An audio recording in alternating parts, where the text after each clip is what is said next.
Adalah saya akan men-sharing-kan mengenai overview bisnis proses. Ada 2 tujuan pembelajaran pada pertemuan hari ini. Yang pertama, kita nanti akan belajar proses bisnis dasar apa yang ada di dalam sebuah organisasi atau dalam perusahaan. Yang kedua, peran seperti apa yang ada pada data processing cycle atau siklus pemrosesan data dalam mengatur proses bisnis dan menyediakan informasi kepada pengguna. Semua slide dan juga materi yang saya sharingkan hari ini, saya ambil dari chapter 2, buku Accounting Information System karangan Romney dan Steinbart. Sebelum kita mulai memahami dan saya mulai men-sharingkan apa itu proses bisnis, saya akan mulai dengan kebutuhan informasi. Kalau kita berbicara mengenai bisnis, ya, bisnis ini konteksnya adalah aktivitas bisnis. Aktivitas bisnis di sini ada dalam berbagai proses yang dilakukan oleh perusahaan atau dilakukan oleh organisasi. Termasuk apa saja? Termasuk aktivitas mendapatkan modal, membeli gedung dan peralatan, kemudian mempekerjakan dan melatih karyawan, membeli persediaan, melakukan periklanan dan pemasaran, kemudian menjual barang dan jasa, kemudian mengumpulkan pembayaran dari pelanggan, membayar karyawan, membayar pajak, sampai dengan menerima pembayaran dari membayar kepada vendor atau supplier. Jadi sekali lagi, yang namanya aktivitas bisnis terlibat dalam berbagai proses, seperti proses dari mulai mendapatkan modal sampai dengan kita membayar supplier atau membayar vendor. Tolong dicatat bahwa setiap aktivitas membutuhkan jenis keputusan yang berbeda. Sekali lagi, tolong dicatat bahwa setiap aktivitas membutuhkan jenis keputusan yang berbeda. Dan setiap keputusan membutuhkan jenis informasi yang berbeda. Ini tolong dipahami bahwa ada kaitan antara informasi dengan aktivitas bisnis, ya. Jadi ketika setiap aktivitas ini membutuhkan jenis keputusan yang berbeda-beda, jadi ketika aktivitas mendapatkan modal dengan paying vendors atau supplier, itu membutuhkan jenis keputusan yang berbeda. Dan keduanya itu membutuhkan jenis informasi yang berbeda. Jadi di sini terbayang ya, sekali lagi, bagaimana kaitan antara informasi dengan aktivitas bisnis. Ya. Oke, kita lanjutkan. Minggu lalu kita sudah belajar siapa sih yang menggunakan informasi, dan informasi yang berkualitas itu memiliki karakteristik seperti apa. Saat ini, saya akan membahas jenis informasi seperti apa yang dibutuhkan untuk pengambilan keputusan. Nah, sebetulnya ada 4 jenis informasi yang dibutuhkan. Yang pertama, informasinya dapat bersifat keuangan, atau juga bisa non-finansial atau non-keuangan. Kemudian, kalau kita lihat dari sumbernya, informasi yang dibutuhkan bisa berasal dari sumber internal, berupa informasi akuntansi, misalkan, informasi terkait dengan supplier, informasi terkait dengan customer, misalkan. Yang keempat, informasinya juga bisa berasal dari sumber eksternal. Contohnya seperti apa? Contohnya informasi terkait dengan tingkat inflasi atau informasi terkait dengan pertumbuhan ekonomi dan masih banyak lagi.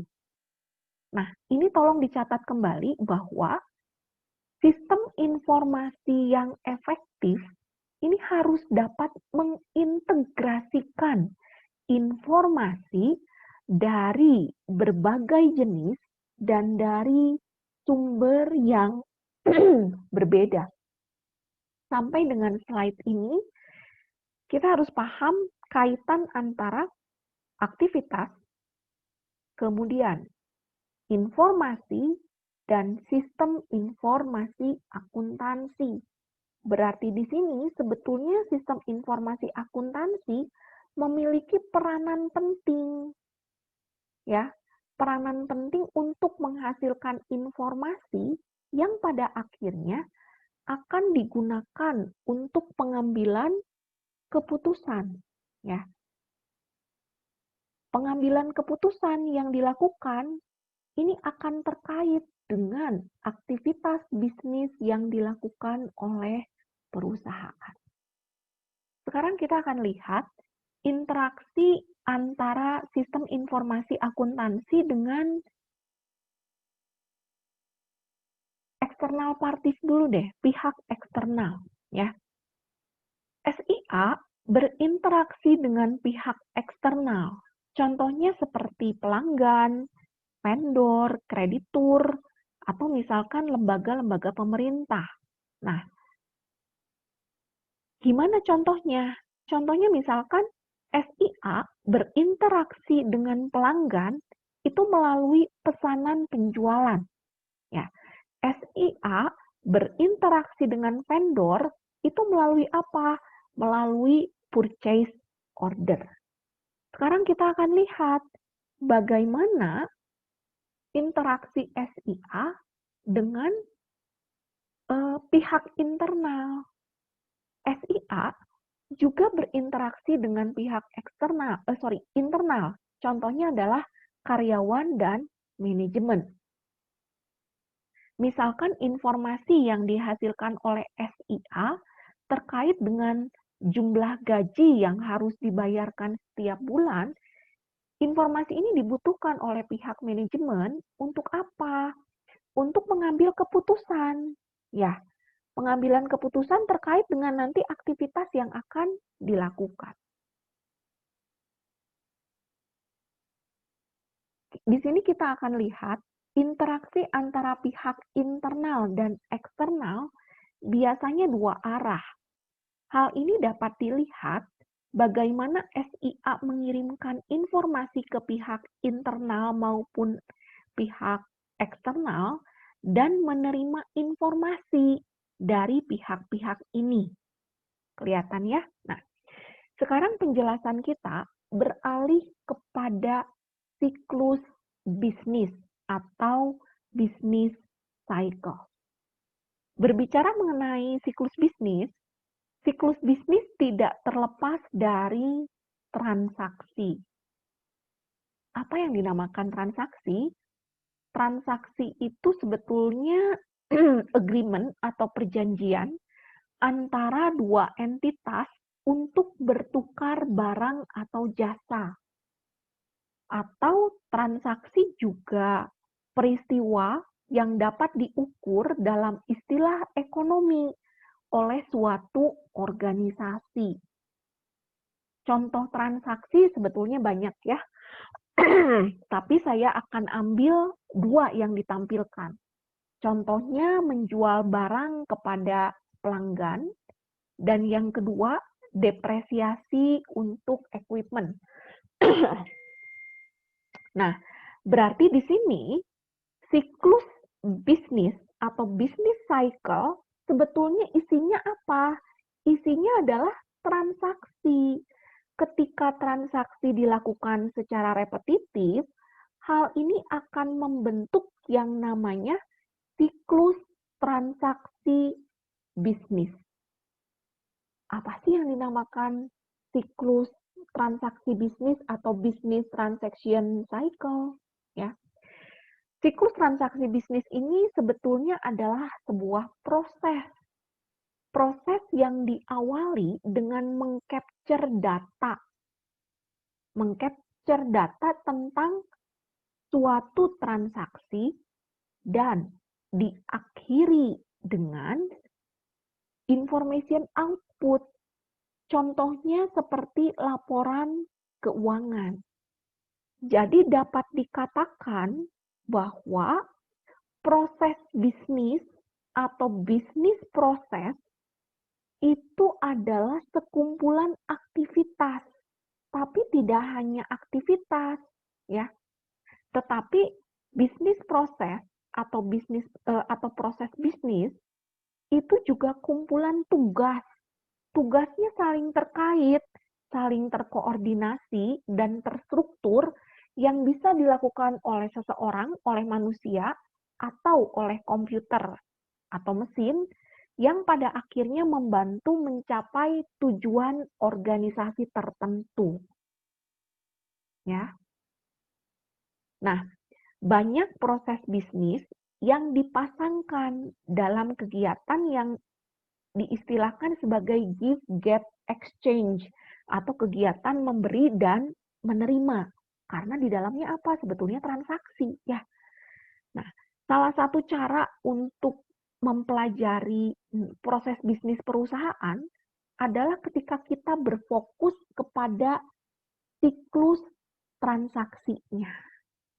Ada 5 siklus transaksi. Yang pertama adalah siklus pendapatan, yang kedua ada siklus pengeluaran, yang ketiga ada siklus produksi, dan yang keempat ada siklus SDM dan penggajian, dan yang terakhir ada siklus pembiayaan, financing cycle. Pada pertemuan hari ini, saya tidak akan membahas secara detail, karena detailnya akan dibahas di pertemuan-pertemuan setelah ini. Jadi dari setiap cycle ini akan dibahas satu demi satu. Ya, kita bahas sekilas dulu mengenai revenue cycle. Revenue cycle ini melibatkan interaksi dengan pelanggan, dengan customer yang dimiliki oleh perusahaan. Jadi ketika teman-teman menjual barang atau jasa, teman-teman akan mendapatkan uang tunai. Transaksi give, get, exchange yang mendasar, kita memberikan barang dan kita mendapatkan pembayaran, mendapatkan uang. Nah, transaksi lain di dalam siklus pendapatan, misalkan apa saja. Nah, transaksi lain yang ada di dalam siklus pendapatan itu dimulai dari ketika perusahaan menangani permintaan pelanggan. Kemudian kita lanjut yang kedua, yaitu perusahaan menerima pesanan pelanggan. Kemudian perusahaan akan meng-approve credit sales, kemudian mengecek ketersediaan barang, menginitiate back order kalau misalkan inventory menunjukkan nilai persediaan yang di bawah minimum atau tidak mencukupi pesanan dari customer. Kemudian memilih dan mengemas order atau pesanan, baru nanti dikirimkan, dilanjut dengan aktivitas menagih pelanggan. Setelah ditagih, akan terupdate, akan memperbaharui penjualan dan piutang. Kemudian menerima pembayaran dari pelanggan, kemudian mengupdate rekening yang terkait dengan piutang, menangani retur penjualan, diskon, atau bahkan kredit macet. Terakhir, menyiapkan laporan manajemen. Nah, dari transaksi-transaksi ini, ada yang pada akhirnya akan mengirimkan ya informasi ke siklus yang lain. Tadi kan ada 5 siklusnya. Ya, jadi dari revenue cycle ini, ada transaksi yang pada akhirnya dia akan mengirimkan informasi ke siklus yang lain. Ya. Nah, sebelum kita lihat gimana contohnya nih, ya, bagaimana revenue cycle ini mengirimkan informasi ke siklus yang lain, saya akan bahas bisnis cycle yang kedua, yaitu expenditure cycle. Kalau di dalam expenditure cycle, ini melibatkan interaksi dengan supplier atau dengan pemasok. Jadi teman-teman membeli barang atau jasa, ya, kemudian teman-teman membayar sejumlah uang. Transaksi give